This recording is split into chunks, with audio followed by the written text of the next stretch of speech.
আসসালামু আলাইকুম প্রিয় বন্ধুরা। আজকে আমি আছি এরকম একটি জায়গায়, আমাদের এলাকার একটি পর্যটন কেন্দ্রতে আছি। পারিবারিক খামার যেটাকে বলা হয়। এখানে বিশাল এক খামার দেখতেছেন আপনারা। আমি যেখানে দাঁড়িয়েছি যে পুষ্কুনিতে, এটার ভিতরে মাছ চাষ করা হয়। এবং পাশেই মাছ চাষের পাশাপাশি আবার বিভিন্ন ফল ফলাদির গাছ রয়েছে চারদিকে। পেঁপে গাছ, তারপরে আম গাছ, অনেক কোনো গাছ রয়েছে। তো আসলে আজকে এখানে এসে খুব ভালো লাগলো। আহ, শৈশবের কত মনে পড়ে গেল। অনেক সুন্দর একটি জায়গা, চারপাশে সবুজ শ্যামল, আপনারা দেখতেই পাচ্ছেন ভিডিওর মাধ্যমে।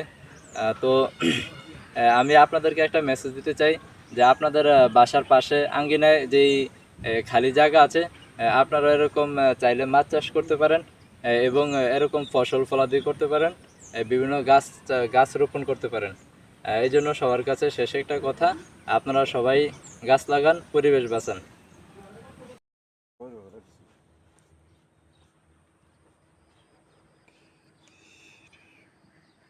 অধৈর্য হলে কোনো কিছু হবে না, এটার নাম্বার ওয়ান কথা। এই বিষয়ে আর কিছু না। বাসা যাবে না, এসে